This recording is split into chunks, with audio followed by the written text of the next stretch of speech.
Buenas tardes con algunos, mis queridos hermanos, bienvenidos a la Iglesia Bautista Hispana de Centreville. ¿Cómo están? Amén. Estamos bien, muy bien. Siempre es un gozo estar semana a semana con ustedes en la casa de Dios. Abrir la Biblia y exponer la palabra de Dios es un privilegio que yo tengo y que cada uno de nosotros lo tenemos. Recibir de nuestro Padre la instrucción que debemos recibir palabras de ánimo, recibir palabras de exhortación. Y recordamos lo que dice 2 Timoteo capítulo 3:16. Dice, toda escritura es inspirada por Dios y útil para enseñar. ¿Para qué más?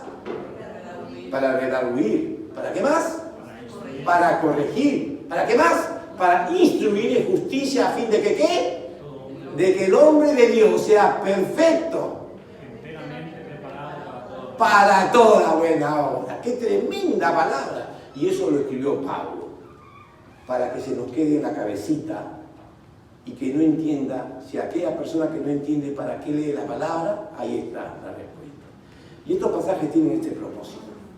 Igual que el resto de las escrituras, por supuesto, queremos tratar de ir verso a verso, como hemos estado haciendo en estas últimas semanas. Y estamos tratando la carta de Hebreos, y que es muy interesante, por cierto, y que está edificando nuestras vidas. ¿Cuántos dicen amén? Amén. Estamos tratando esta carta porque para mí es una de las cartas más riquísimas en cuanto a experiencia de vida que te da el autor, porque han descalificado a Pablo como el autor de este libro, aunque las escrituras y su estilo literario que tiene Pablo en todas sus cartas van a tener coincidencia con esta, pero por esto y por muchas otras más cosas no es la carta, no, Pablo no escribió esta carta. Y estamos tratando esta carta porque nos da una tremenda sabiduría que Dios nos da al corazón. Sabemos que el autor fue desconocido, por ahora, humanamente hablando, pero que el Espíritu Santo fue la fuente de inspiración de su contenido, y eso es lo más importante. Vamos a este capítulo 10 a terminarlo, o el capítulo 10 va a terminar con nosotros. Pero esta es la última parte del capítulo 10. Y vamos a terminarlo entonces. Estamos sacándole el extracto y tiene muchas secciones para considerar y estamos siendo detallistas para no ser gravosos en este aspecto. Esta última parte del capítulo 10 viene a ser parte de la misma idea que la semana pasada y las semanas anteriores, las dos anteriores, tienen el mismo tema. Por esta razón el mensaje de esta semana tiene como título retroceder nunca, rendirse jamás.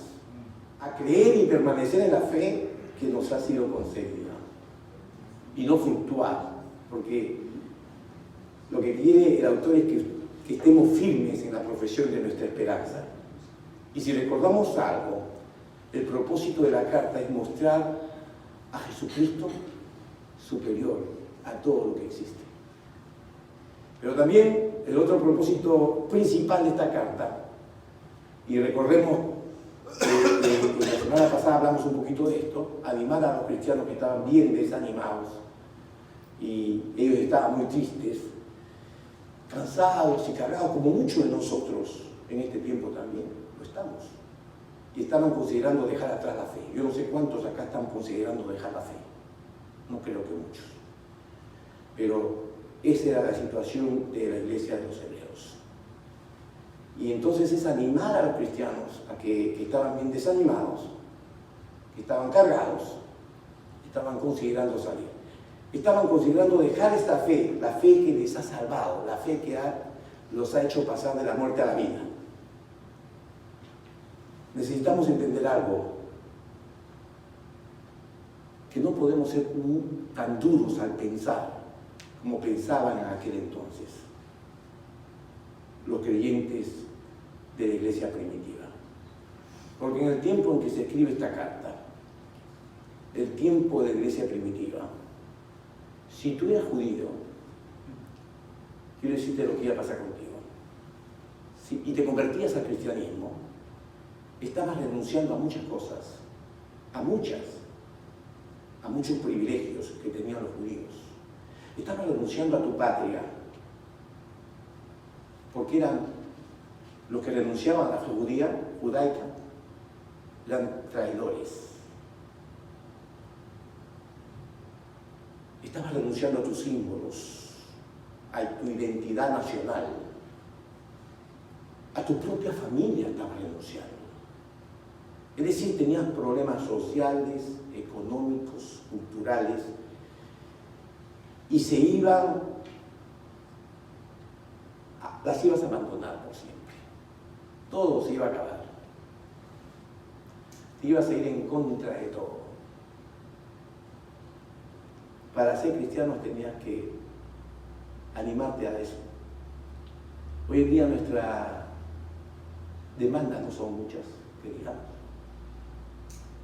Entonces cuando los judíos se convierten a Jesús, se convertían en aquel entonces, empiezan a ser cuestionados, empiezan a ser rechazados, por cierto, juzgados e incluso tachados de apóstatas.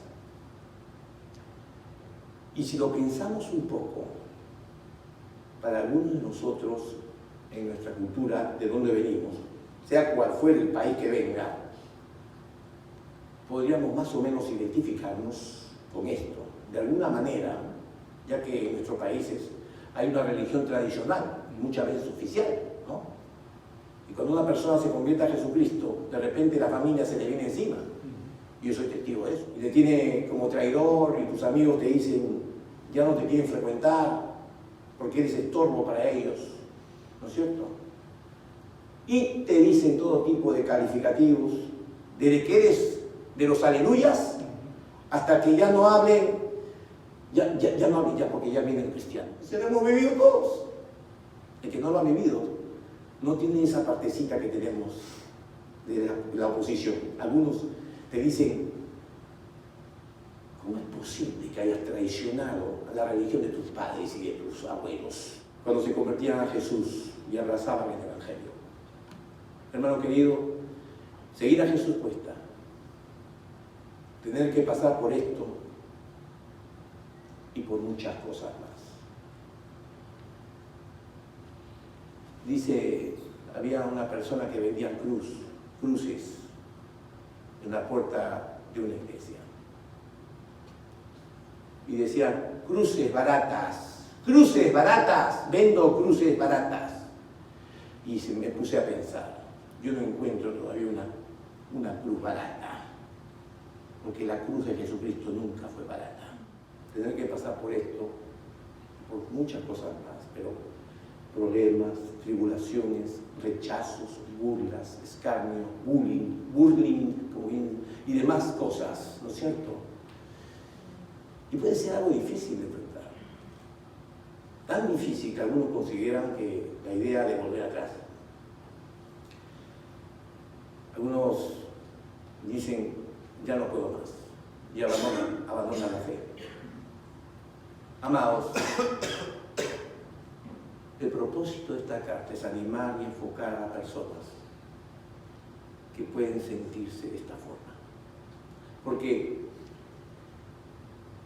cuando se culmine este capítulo 10 de Hebreos, vamos a ver cómo el autor dice algunas cosas que puede ayudar al cristiano, ayudar al hermano y también ayudar a los hebreos en ese tiempo a no desmayar de la fe, a no abandonar la fe cristiana. Y si hoy tú te sientes así, hermano, como que estás dudando en continuar en esta relación hermosa con el Señor, bueno, este mensaje es para ti y te va a ayudar mucho a consolidar en adelante tu fe. Y comenzamos en el verso 32 de este capítulo 10, la última parte de este capítulo. Y dice, pero traed a la memoria los días pasados, en los cuales después de haber sido iluminados, obtuviste gran combate de padecimientos. Entonces comienza con ¿qué? Traed a la memoria los días pasados. Recordar el pasado. Eso es tremendo, porque les está pidiendo que recuerden los días pasados. ¿Qué fue lo que pasó en esos días pasados? Lo vamos a ver, pero se me hace muy interesante pensar que el autor anime a recordar, lo digo porque Pablo dice en sus cartas con claridad que debemos olvidar lo que está detrás y extenderse al futuro, hacia adelante. Interesante, eso no puede ser Pablo, porque se está contradiciendo acá, ¿entiende? Salomón escribió y dijo, nunca preguntes por qué los días pasados fueron mejores que estos, porque nunca vas a preguntar con sabiduría respecto a tal cosa. Hay mucha gente que vive en el pasado, mucha gente, en gloria del pasado. Cuando yo era joven, yo servía a Dios. Aquellos que hace algunos años, nuestras vidas eran muy distintas, ¿no es cierto? Hace 15 años, antes de que venga el Facebook y todas las redes, esta vida era diferente, había más ánimo en la gente. Hoy día usted pierde la atención rápidamente cuando ¡ting! Suena y ya perdió la atención. Y no solamente los jóvenes, porque le echamos la culpa a los jóvenes de eso, pero los mayores también están así. Es lo mismo. La enfermedad del dedito. Pero nuestra vida cambió hace 15 años. Toda nuestra vida cambió. Ahora todos saben lo que tú haces todos los días. No estoy mintiendo. Hay gente que cuelga en el Facebook, ya desayuné. Y me toma la foto de lo que desayunó, ¡pum! Desayuné frijoles con no sé qué cosa y con no sé qué cosa. Miren, ahora tengo 63 años y nos duele todo ya. Nos pesa todo y nos sentimos cansados del camino, como la canción. Querido hermano, existe una forma saludable de mirar atrás. No es que el pasado ya no tienes que mirarlo nunca más, no. Y aprender de cosas que te sucedieron. Y también puedes mirar la fidelidad de Dios en el pasado y decir, Ebenezer, hasta aquí me ayudó Jehová. Y creo que en este sentido, en que el autor de los Hebreos le dice a los judíos, miren atrás, acuérdense de los días pasados. Están cansados, están cargados y tentados a abandonar la fe, a desistir de ella. Bueno, mira atrás. ¿Qué fue lo que pasó en esos días pasados? Dice, traer a la memoria los días pasados en los cuales, después de haber sido iluminados, ¿cómo que iluminados? Estos hebreos que están cansados en el pasado fueron iluminados.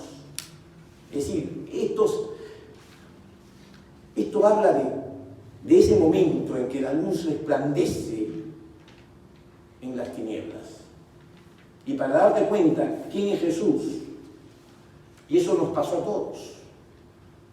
El texto no dice después que se iluminaron, ni tampoco dice este texto después de que ustedes con su esfuerzo llegaron a ser iluminados o con su esfuerzo prendieron la luz y pudieron encontrar. No, no dice eso. ¿Cómo dice? Dice que alguien les alumbró el entendimiento. Alguien prendió el switch y usted comenzó a ver. Así fue su vida. Así fue mi vida, hermano. Dice la Biblia en 2 Corintios capítulo 4, verso 6, porque Dios que mandó en el... ¿Voy a bajarle un poquito el volumen? Un poquito nada más. Está silbándome en el oído. Gracias, amado. Porque Dios que mandó que las tinieblas resplandeciese, que de las tinieblas resplandeciese la luz, esto pasó en el Génesis, es el que resplandeció en nuestros corazones para iluminación del conocimiento de la gloria de Dios en la faz de Jesucristo. Jesucristo nos iluminó y pudiste ver la gloria de Dios, pudiste ver quién era Dios. Hace más de 40 años, el Señor me prendió el switch, me iluminó y pude ver la gloria de Dios delante de mí. Yo vivía en tinieblas, pero el Señor me pasó a la luz admirable. Mi vida fue transformada. No me pregunte cómo pasó esto. Solo le puedo decir lo que el ciego de nacimiento le dijo a los fariseos y a los saduceos, que yo antes era ciego y hoy veo. Nada más le puedo decir. Yo estaba en tinieblas y de repente me prendieron la luz y pude ver las cosas como realmente son. Pero quiero decirte que así hace las cosas el Señor. Y sé que cada uno de los que estábamos aquí tiene su propio testimonio, una historia similar, que vamos a ir conociéndola, por cierto, semana a semana, y vamos a ir llamándoles adelante para que cuenten su testimonio, cómo conoció al Señor. Ahí vamos a estar gozándonos todos con su testimonio personal. Porque en cualquier momento les voy a pedir ese testimonio, así que están preparados. Hay algunos que están preparados ya sé. Hermanos, antes estábamos ciegos, estábamos en oscuridad, en tinieblas. Y la Biblia no solo dice que estábamos en tinieblas, sino que éramos tinieblas. Pero Dios, que hizo resplandecer las tinieblas con la luz, es el que alumbró nuestros corazones y nuestras vidas. Cuando te prenden la luz, cuando ves a Jesucristo, no puedes seguir viviendo igual. Nunca más nadie que conoce al Señor sigue viviendo igual. ¿Sabe lo que le dijo Jesús a la adúltera? Dijo, vete y no peques más. Pero también le añadió en Juan 8:12, mira lo que le dice, en Juan 8:12 le dice, otra vez Jesús les habló diciendo, yo soy la luz del mundo, el que me sigue no andará en tinieblas, sino que tendrá la luz de la vida. Qué tremendo, hermanos. Cuando tú ves la luz, no puedes seguir viviendo igual. Vas a aborrecer las tinieblas. Y la palabra de Dios también dice que los hombres amaron más las tinieblas que la luz, porque les gusta el charco, les gusta el pecado al hombre. Y puede se da cuenta que el que conoce al Señor ya puede salir, pero el que no lo conoce se mantiene ahí. Es un cerdo hasta que viene y le prende la luz y se da cuenta que está en el charco. Vemos a Jesucristo resplandeciendo en la vida de estos cristianos hebreos. Y algo sucedió de ellos después de esta luz que encontraron, que les abrieron, que les prendieron la luz, empezaron a vivir para Dios. Se apartaron de las tinieblas y sucedió algo. Entonces primero recordaron el pasado, después fueron iluminados y después sostuviste, dice, gran combate de padecimientos. Después de ver la luz, después de haber creído en aquel que da luz, entonces hubo un combate, dice. Después de haber sido trasladados al reino de las tinieblas, del reino de las tinieblas a la luz, admirable, comenzó un gran combate, una gran batalla, una gran lucha. Nosotros siempre escuchamos decir que Dios tiene un plan maravilloso para ti. ¿Tú has escuchado eso? Todos hemos escuchado eso. Cuando vinimos a Cristo nos dicen siempre, nos decían, Dios tiene un plan maravilloso para tu vida. Yo lo creo, eso sí es verdad, pero no nos decía la otra parte del mensaje, ¿no? ¿Y cuál era la otra parte del mensaje? La otra parte de la moneda es que Satanás también tiene un terrible plan para tu vida, si te descuidas. Nos hubiera gustado que también nos dieran eso, pero nadie nos dijo eso. Quizás tú has escuchado, cuando vienes a Jesús, tus problemas se acabaron, van a acabar. Es una gran mentira, hermanos. Eso no es verdad. Porque cuando vienes a Cristo, tus problemas comienzan. Parece una predicación en contra de Jesucristo, ¿no? Pero no es así. Porque comienza realmente la vida cristiana. Porque ser cristiano no es fácil. Porque tú tienes que poner prioridades en tu vida. Cuando eres cristiano, y más si estás en un ministerio que Dios te dio, ¡qué responsabilidad! ¡Qué responsabilidad! Se pone muy dura la cosa. Jesús mismo dijo en Juan 16:33, dijo: estas cosas os he hablado para que en mí tengáis paz. En el mundo tendréis, ¿qué cosa? Aflicción. Pero confiad, yo he vencido al mundo. Tremendo el Señor.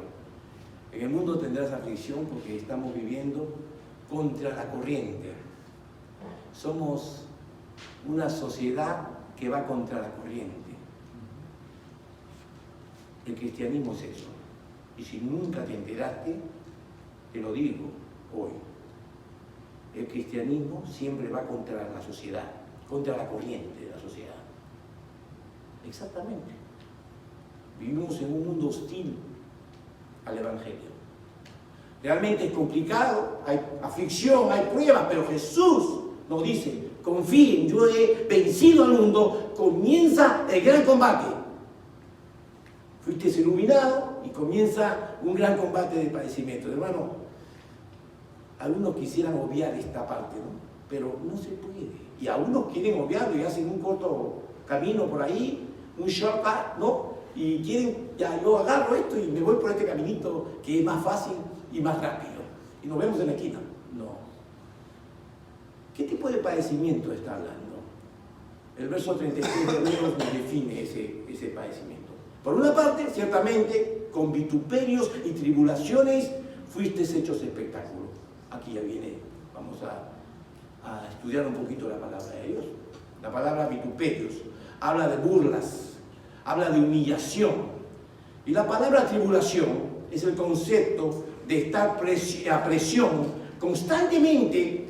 En otras palabras, siguiendo con el verso 33, dice: fuisteis hecho espectáculo. Es decir, con ustedes, el show de los cristianos. Como decir, ahora nos vamos a burlar y vamos a exponernos en todo tipo, que hagan el ridículo, de tal manera que pierdan hasta la personalidad. Hay registros históricos de lo que estoy hablando.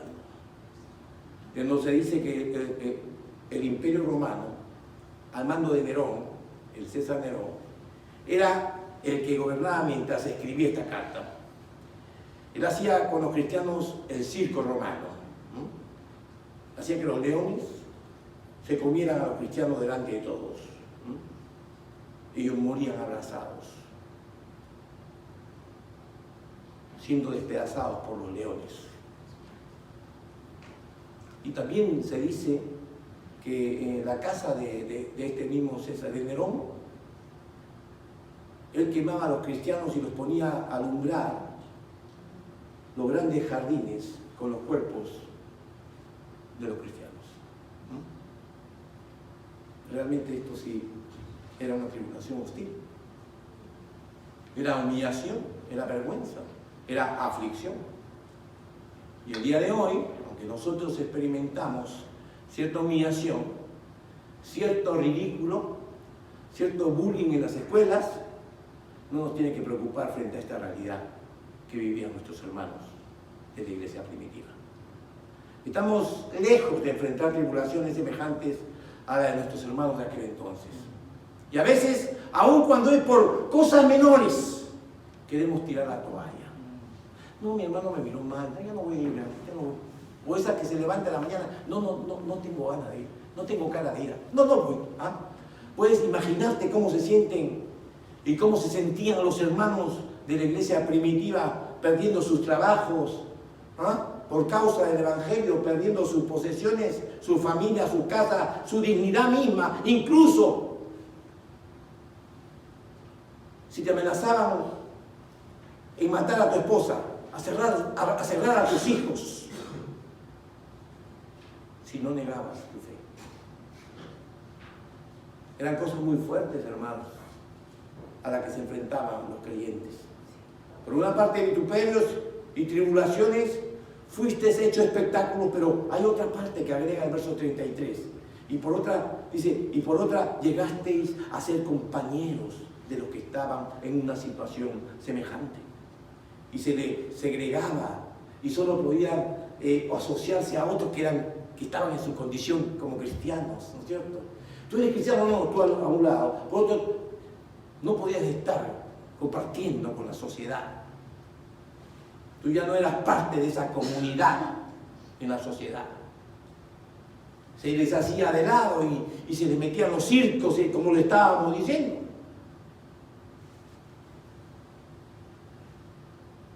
Eso por su fe y por el testimonio de Jesús. Vamos a avanzar. El verso 34, por favor. Dice, porque de los presos también os compadecisteis. Esta palabra de compadecer significa compadecer. Padecer junto con, padecer al lado de. Entonces, ¿qué nos está diciendo aquí el autor? Que ellos estuvieron compadeciendo junto a sus hermanos. Estaban en la cárcel, estaban presos. ¿Por qué creen que estaban presos? Por causa del Evangelio. Pero ellos se mantuvieron a su lado siempre, demostrando ese amor que solo el Señor puede dar. Y eso los exponía a ellos también, por supuesto. Y prosigamos con la lectura. Dice, y el despojo de vuestros bienes sufriste con gozo. Le quitaban sus pertenencias y ellos tenían gozo. Le quitaban sus propiedades y ellos tenían gozo. No tenían gozo porque le quitaban las propiedades ni las cosas, no. ¿A quién le da gozo que le quiten las cosas que son propias de uno, que le pertenecen? A nadie. Por supuesto, pero aun cuando te roban o te quiten tus cosas, puedes tener gozo. En medio de la adversidad, puedes tener gozo. Esa es la idea. El gozo que tenía era porque tenían una certeza. Terminemos con este verso 34. Sabiendo que tenéis en vosotros una mejor y perdurable herencia en los cielos. ¡Qué tremendo! Cuando yo descubro lo que es mío en la eternidad y me quieren quitar lo que es mío en la temporalidad, en este mundo, por cierto, ¿sabe qué? No voy a tener ningún problema, porque nada ni nadie puede apartarme de lo que es más grande para mí, las cosas eternas, el amor mismo de Dios. Esa es mi herencia. El mismo Dios es mi herencia. Entonces ellos tenían esa perspectiva, esa forma de ver. Hasta aquí el autor nos ha mostrado que vivir la vida cristiana nunca ha sido fácil, nunca. Si tú vives una vida cristiana, por favor, revisa tu fe. Algunos de ustedes ya están revisando la fe. Recuerda un poco, usted tiene que recordar un poco su propia historia, de dónde lo sacó Dios. Las cosas no han sido color de rosa. Algunas veces son color hormiga, ¿no? ¿Ah? ¿Sí o no? Sin embargo, Dios ha estado con ustedes, hermanos. Y en esos versos que acabamos de exponer, descubrimos algunos recursos, algunos de ellos, elementos que Dios le dio en el proceso de la tribulación. Y son recursos para todos nosotros.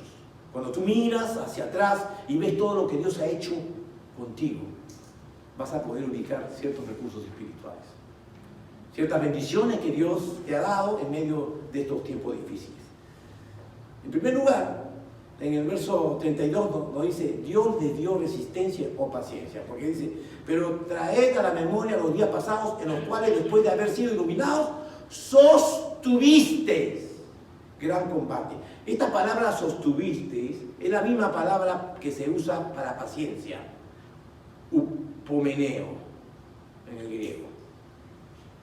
Se traduce resistencia, perseverancia, longanimidad, paciencia, y tiene la idea de aprender a permanecer bajo presión prolongadamente. Es decir, eso es algo que solo Dios podría proveerles para resistir las pruebas, la paciencia necesaria en medio de cualquier tribulación.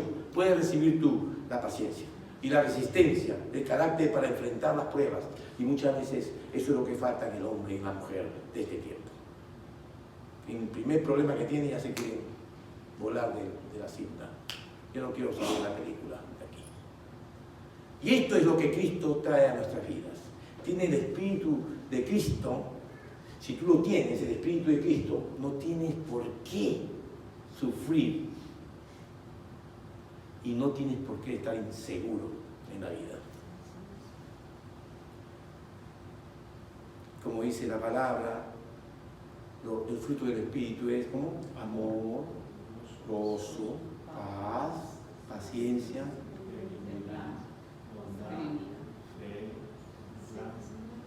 muy bien, se supieron la lección. Miremos, otro recurso que Dios nos dio, no solamente el recurso de la resistencia y la paciencia, sino también hay otro recurso. Dios nos permite tener compañerismo. El compañerismo no es solamente, viene de la palabra koinonos. Llegasteis a ser compañeros de los que estaban en una situación semejante. Está hablando de Hebreos 10:33, el mismo verso 33. Y la palabra compañero, ya lo saben, es koinonos. De ahí viene koinonía, la koinonía de compañerismo, comunión, confraternidad. Pero aquí se nos está hablando de compañerismo alrededor de las pruebas. Entonces, entendemos que el compañerismo y la comunión no simplemente es quedarte después del culto y tomar un cafecito, comer algo que trajeron los hermanos. Es una bendición, por supuesto, pero no solo es eso, ese convivio con nuestros hermanos cada domingo. No, la comunión también tiene que ver con compadecer juntos, con llevar juntos las cargas, llevar las cargas los unos por los otros. Y qué bueno es cuando tú estás pasando tiempos difíciles y tener a alguien a tu lado y decirle, a quien voltear y decirle, por favor, ora por mí, porque la estoy pasando mal. Y la persona también te dice, voy a orar por ti, por favor tú también ora por mí, porque yo estoy batallando en otra prueba. Y entonces comienzan a orar uno por otro. Es que esa es la iglesia, hermanos. No tiene sentido si no existe esto en la iglesia. Vente a un club mejor, pagas tu aportación ¿no? Y anda a jugar ping-pong, juega tenis, haz lo que quieras con tu vida. Esta es una iglesia, la iglesia de Jesucristo. Ah, pero hay pocos, sí hay pocos, porque son los que quieren escuchar la palabra de Dios, no los que quieren escuchar y que dan cosquillitas en los oídos. Yo no hago cosquillitas, discúlpeme. No puedo hacer cosquillitas porque yo después voy a dar cuenta y me van a dar, por cada cosquilla que he hecho, me van a dar algo a mí. El Señor me da justicia. Y la persona también te dice a ti que tú ores por él, porque es una necesidad mutua, porque también vienen batallando en esta prueba. Entonces comienzan a orar unos por otros. La iglesia, nuestros hermanos son parte de la provisión que Dios nos ha dado, porque ellos van a ser utilizados por Dios y nosotros para ellos también. Cuando miras atrás, ahí han estado. Nunca has estado solo. Y este es el beneficio de no dejar de congregarnos, como vimos la semana pasada. Pero hermano querido, hoy decimos que tenemos recursos que nuestro Padre nos ha dejado. Paciencia, compañerismo. Pero además en el verso 34 hay otro. Y dice en la última parte, el despojo de vuestros bienes sufriste con gozo. Y el gozo es un recurso que Dios, espiritual por supuesto, que Dios nos ha puesto delante de nosotros. El gozo no depende de las circunstancias. Quizás la felicidad dependa de las circunstancias. Usted está feliz porque se ganó, ¿qué le dio? En el trabajo le regalaron una casa. Está feliz por eso. Nunca te van a regalar una casa en el trabajo, por cierto. Pero, por las circunstancias, puede cambiar tu modo hasta de ánimo, ¿no? De vivir. Pero eso no significa que te va a durar para siempre. ¿Sabe por qué no te va a durar para siempre? Porque es temporal. La felicidad, la tristeza es temporal. El gozo no es temporal. A usted haya perdido un ser querido o una casa se le cayó, lo que quiera, pero nunca puede perder el gozo. Porque el gozo es de Dios. Viene de Él. Aunque me esté yendo mal, tengo descanso, como tengo gozo, estoy enfocado y tengo integridad en mi corazón y alegría, sin depender de las circunstancias. Y que solo depende que estés en Cristo, nada más. Es interesante porque el gozo es parte del fruto del Espíritu también. Amor, gozo, paz, paciencia. Estábamos omitiendo en esta lista uno de los más importantes, el amor. Dios también le dio recursos del amor a estos hermanos de la iglesia primitiva, porque fueron a ver a sus hermanos en la cárcel. Este recurso del amor aplica en el amor suficiente para ver por otras personas. Y va de la mano con el gozo también. Porque cuando tú amas a alguien y ves por su necesidad, te alejas de tu egoísmo, entonces vas a tener más gozo. Pero cuando te centras solo en tus problemas y de que nadie me quiere, todo me odia, mejor me como un gusanito o algo así, no es así, ¿no? Esta es la verdad. Algunas veces somos tan egoístas que desconfiamos de todo el mundo. Cuando estamos centrados en nosotros mismos, no hay gozo. Primeramente, cuando te miras en el espejo, se te quita el gozo. Entonces Dios le dio a esos recursos de la resistencia, el compañerismo, el gozo y el amor. Pero también le dio la perspectiva eterna. Eso de la perspectiva eterna tiene que ver mucho con tu vida en proyección. Antes de ser iluminado, ¿veía las cosas a la luz de la eternidad? No. ¿Podrías ver más allá de lo que hay en este mundo? No. Seguro que ni idea tenías. Como muchas personas que están sumergidos en el pecado y la maldad. Ninguna perspectiva eterna tenía. Es saber que tenemos una tremenda herencia en los cielos. Es un privilegio del creyente. Saber que Dios un día va a enjugar toda lágrima tuya. Que un día se acabarán los problemas por completo. Esta es la perspectiva. Esta es lo que Dios nos da en medio de las tribulaciones. Y tú puedes disfrutar de estos recursos hoy. Créeme, hermano, qué interesante. Ellos no se preocupaban que le quiten las cosas temporales porque tenían sus ojos puestos en las cosas eternas.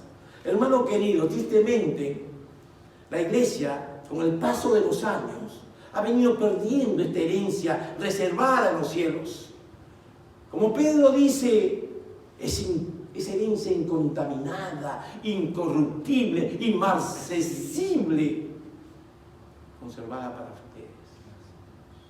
Esto es algo que Dios tiene para nosotros, para ti y para mí. Hemos cambiado esa gloriosa herencia por las cosas temporales. Estamos cada día más enfocados en el aquí y el ahora en las iglesias. Yo escucho. Te hablan de prosperidad. Cada predicador. Y eso que yo te declaro una mejor casa sobre ti, y te declaro un mejor carro sobre ti, y un mejor piso para tu baño bajo de ti. Declaro.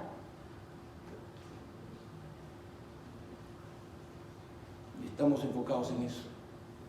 Pero la Biblia nos invita una y otra vez a no hacernos tesoros en la tierra. A ver, compatibiliza lo que te acabo de decir con esto. ¿Cómo puede? Yo no veo match ahí, nada. Donde la polilla y el orín corrompen y en donde los ladrones minan y hurtan. Mateo 6, 19 y 20. Sino hacer tesoros en el cielo, en donde ni la polilla ni el orín corrompen y en donde los ladrones no minan ni hurtan. Mira lo que el apóstol dice en Colosenses 3:1. Si podéis haber resucitado con Cristo, buscad las cosas de arriba, donde está Cristo sentado a la diestra de Dios. Si ya has resucitado con Cristo, si ya no ves las cosas como antes y tienes una vida espiritual, busca las cosas de arriba, donde está Cristo sentado a la diestra del Padre. Y con la mira en las cosas de arriba y no en las cosas de la tierra. La Biblia nos está exhortando en todo momento. Perdón, hermano.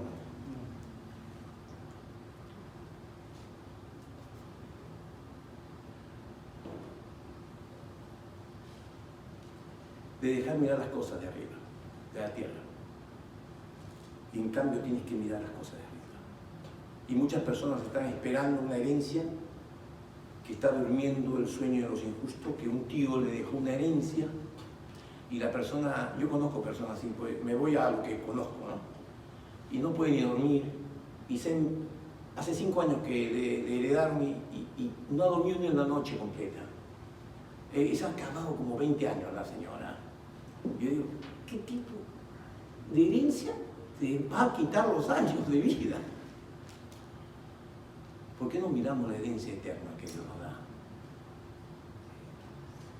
¿Por qué acabamos nuestra vida y pensando y estando nuestra esperanza en algo que es de la tierra? Hermano, la verdad no vale la pena que estemos durmiendo tampoco. Y teniendo tantos problemas y te estés matando por una herencia. ¿Vale la pena eso? Tenemos una herencia celestial. ¿Qué más podemos pedir? ¿Quieres pedir más? ¿Qué más podemos atesorar? Tenemos algo mucho mayor esperándote en el cielo. Entonces, si nuestro Padre nos ha dado todos estos recursos que hemos estado viendo, la resistencia, el compañerismo, el gozo, el amor, y una perspectiva eterna, entonces por favor veamos el verso 35, que dice: no perdáis pues vuestra confianza, que tiene grande galardón. No debemos perder nuestra confianza en Dios. Lo que está diciendo es que no pierdas la fe. Porque confiar, siempre hablamos esto, significa fe. Si tú no confías, no tienes fe. La Biblia no solo dice que creamos en Dios, sino que le creamos a Dios, que es muy diferente. Si vamos a perder su confianza, si tú pierdes tu confianza en ti mismo. Si tú quieres perder alguna confianza, pierde tu confianza en ti, es preferible. Pierde tu confianza en tus propios recursos. Pierde tu confianza en tus propias capacidades. ¿Cuántas veces escuchamos? Confía en ti mismo. Confía en tu corazón.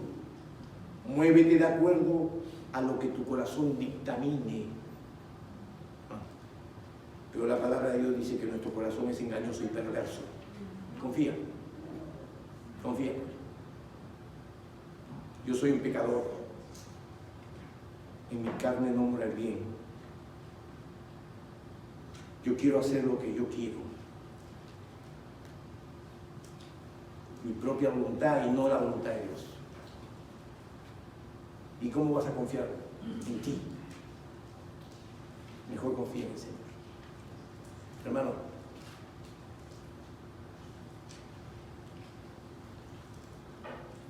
deja de confiar en ti y empieza a confiar en Dios. La confianza en ti no te va a llevar sino a la perdición y a la destrucción completa. Pero la voluntad de Dios tiene grande galardón, como dice el verso 35. Dios ha prometido recompensar tu confianza en Él. ¿Cuánto lo creen? Esto es glorioso, es solo pensar que Dios un día, si no abandonamos la fe, si permanecemos creyendo en Él, confiando en Él hasta el último día, Él va a decir: bien hecho, buen siervo fiel. Sobre poco fuiste fiel, sobre mucho te tendré. En lo poco fuiste fiel, sobre mucho te tendré. ¿Y cuál es el galardón? Dígame, ¿cuál es el galardón? Él mismo es el galardón. Estar en su presencia es el galardón. Pero ¿cómo ocurre la consumación de nuestra salvación? ¿Cómo es esto? Ya no hay pecado y ya no hay más lágrimas. Ya no hay más problemas. Ya no hay más tribulación. Solo está la imponente presencia de Dios en tu vida. Ese es nuestro galardón. Nuestro galardón que nunca se va a acabar. Pero mientras tanto dice en el verso 26, porque os es necesaria la paciencia. Y aquí es un problema, mientras llegamos a este lugar y somos galardonados con su misma presencia, es necesario ser pacientes. No es una opción, ¿eh? La paciencia no es una opción. Es necesario. Tenemos que aprender a ser pacientes. Otra vez la palabra upomeneo. Lo mismo, permanecer bajo presión. Pero lo que quiero decirte es que esa presión de la paciencia, todos lo necesitamos. La necesitamos. Algunas veces decimos, no tenemos paciencia y decimos, no merezco que me pase esto a mí. ¿A mí por qué me tiene que pasar si yo no merezco? No, tú mereces algo peor que eso. Y no entendemos, hermano. No creemos, hermano, que Dios se equivocó. Y si Dios te ha traído una prueba para que entiendas, y Dios se equivocó. Yo no merezco esto porque yo soy tan bueno. La verdad que tú mereces algo peor. Más claro. Esa paciencia que estamos hablando no es pasiva, siempre es activa. Y está relacionada con el poder de resistencia que podamos tener. En la segunda parte del verso 36 lo dice, mira, para que habiendo hecho la voluntad de Dios, obtengáis la promesa. Entonces, ¿qué hacemos mientras somos pacientes? Hacemos la voluntad de Dios. Eso es lo que dice. Es una paciencia que es activa, que mientras espera con paciencia, está haciendo la voluntad de Dios. ¿Entiende, mi hermano? ¿Cuántos dicen amén? Dos están de acuerdo. Entonces, ¿qué hacemos mientras somos pacientes? Hacemos la voluntad de Dios. Y hacer la voluntad de Dios te lleva a que no abandones la fe, hermano. La voluntad de Dios es que lo ames al Señor. Es que ames a tu hermano. La voluntad de Dios es que tengas gozo. La voluntad de Dios es que seas santificado. Como dice 1 de Tesalonicenses 4:3, dice, pues la voluntad de Dios es vuestra santificación. Sé que no lo inventamos. Esto es de Dios. Sed santo como yo soy santo. Sin santidad nadie podrá ver a Dios. Sepárate para Dios, hermano. No podemos estar con un pie en el mundo y un pie en las cosas de Dios. Y solo te vas a dar cuenta que fracasaste. Santificación consiste en apartarse para Dios. Es vivir una vida que lo glorifica en todos los caminos. No solamente cuando estás en tu casa o en la iglesia. En todos. Una vida dedicada, apartada del pecado. Donde tú corres del pecado. Es lo que Dios quiere que hagas mientras eres paciente. Hermano querido, mientras estás en la prueba, que no tires la toalla, que le honres. Entonces, habiendo hecho la voluntad de Dios, el verso 36 dice, obtenga las promesas. Y la promesa, ¿sabe cuál es la promesa? Es la que Jesús hizo a sus discípulos en Juan 14, 2 y 3. Dice, en la casa de mi Padre muchas moradas hay, y si así no fuere, yo lo hubiese dicho ya. Pues voy a preparar morada para ustedes, para vosotros. Y si me fuere y os prepararé un lugar, vendré otra vez y os tomaré en mi mano, ¿no? Os tomaré a mí mismo, para que donde yo esté, ustedes también estén, vosotros también estéis. Confianza, hermano. Alguien me preguntaba ayer sobre la vida eterna. ¿Cómo sabemos? Por eso sabemos. Porque es la certeza de que nuestro Padre va a preparar una casa para nosotros, morada en el cielo. Su promesa es venir por nosotros. Su promesa es llevarnos a casa. Su promesa es recompensar nuestra confianza, hacernos libres de toda aflicción. Ese es el tremendo premio que vamos a tener. Y permitirnos estar con Él en toda la eternidad. Esa es la promesa. Pero tenemos que esperar pacientemente. Y tenemos que ser pacientes haciendo su voluntad, viviendo en el mundo como Él le agrada que vivamos. Entonces el galardón vendrá rápidamente. Cuando el Señor venga, en ese momento, ahí vas a tener tu galardón. Y tu corona, aparte. Entonces el galardón vendrá, entonces la promesa se cumplirá, y la verdad, esto de la promesa, que no falta mucho, hermanos. Cristo viene pronto. Amén. Maranata. ¿Y sabe cómo lo podemos saber? En el verso 37. Dice, porque aún un poquito, y el que ha de venir vendrá y no tardará. Es tremendo. Dice, falta poquito. Pero si en el tiempo que se escribió esta carta faltaba poquito, ¿cuánto faltará ahora? Un poquitito. ¿Ah? ¿O no? Amén. Claro, hermanos. Falta poquitito, recontra poquitito. Entonces, ¿por qué van a tirar la toalla? ¿Por qué van a abandonar la fe? ¿Por qué desistir? ¿Por qué mirar atrás? Si ya pusiste la mano sobre el arado, hermano, todos los últimos acontecimientos de la escatología y del Apocalipsis ya están cumplidos. La profecía de los últimos tiempos ya se han acomodado para que Jesucristo venga por su iglesia, para que el galardón aparezca, para que la promesa se cumpla, para que vayamos a casa, pero nuestros ojos deben estar puestos ahí. Este mundo no tiene más cuerda, hermanos. No tiene más cuerda. Pero mientras tanto vivimos la fe. Y vivimos por fe. Porque la palabra de Dios en Hebreos 10:38 lo dice. Mas el justo vivirá por fe. Y si retrocediere, no agradará a mi alma. ¿Cómo se vive mientras esperamos al Señor? Por fe. El cristiano no vive por vista. El mundo me dice ver para creer, pero la fe se trata de creer para entonces poder ver. Así vivimos los hijos de Dios, con una completa confianza, con una completa certeza de lo que esperamos, con la convicción de lo que no se ve. Eso es la fe. Nuestro Dios ha dicho algo, y si Dios ha dicho algo, nosotros podemos confiar. ¿Cuántos dicen? Así lo creo yo también. Y podemos caminar de esa forma. Pero si abandonas tu fe en Dios, si tú retrocedes, si tú vuelves atrás, no le va a agradar a Dios. Créeme. Por tanto, si tú permaneces en la fe, vas a agradar a Dios. Y el propósito de tu vida es agradar a Dios, ¿verdad? ¿O no? Amén. Claro.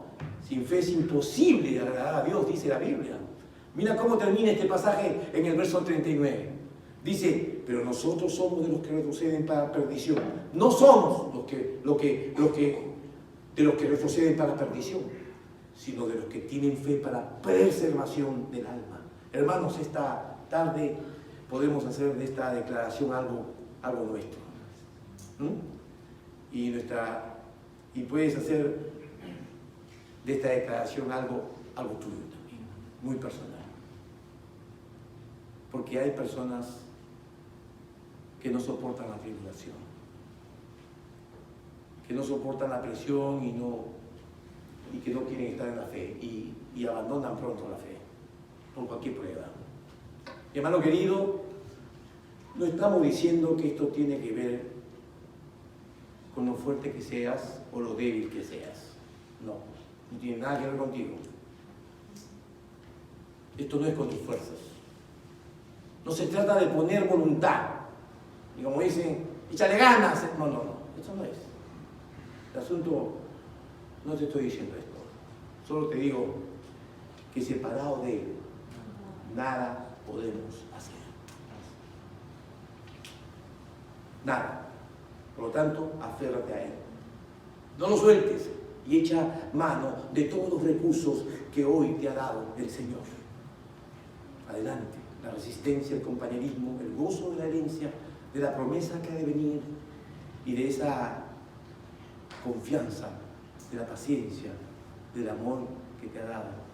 Echa mano a todos estos recursos. Hermanos, este texto nos muestra que tú y yo podemos enfrentar las pruebas y las aflicciones del presente, mirando el pasado para recordar y traer a la memoria todo lo que Dios ha hecho en nosotros.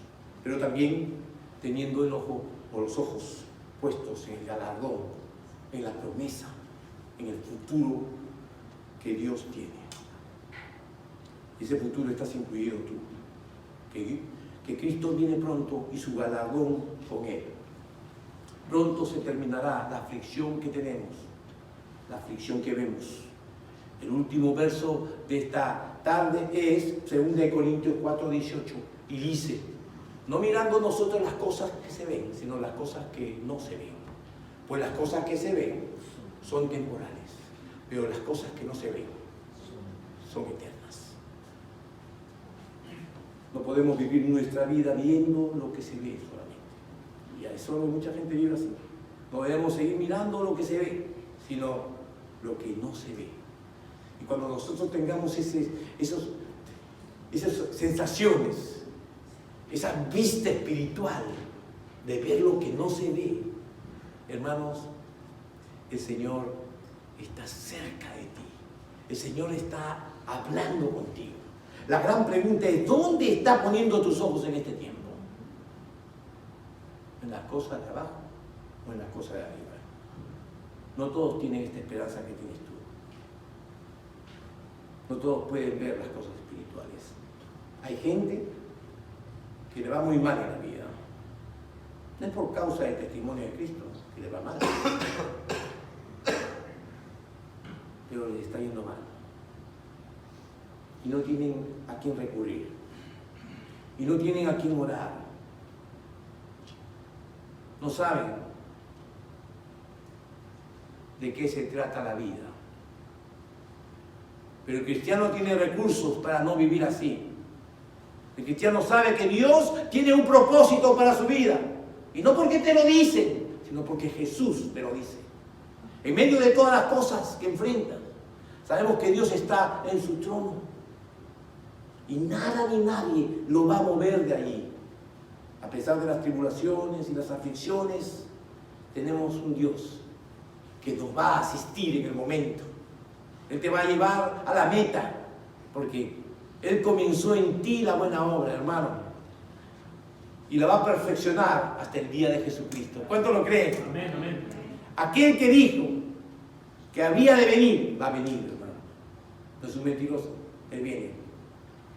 Y que Él cumple sus promesas, y aunque algunos tienen su regreso por tardanza, como la palabra dice, Él es paciente, upomeneo, y no desea que nadie se pierda, sino que todos vengan al Arrepentimiento. metanoia, al arrepentimiento. Él está esperando. Entonces, ¿qué hacemos? Teniendo esto en la mente, debemos dar gracias a Dios por los recursos que tenemos. Porque no tenemos que enfrentar las pruebas y las aflicciones con nuestras fuerzas. No tenemos fuerza para esto, sino con los recursos que el Señor nos está dando. Él nos capacita en el Espíritu por su presencia en nuestra vida para seguir adelante, hermanos.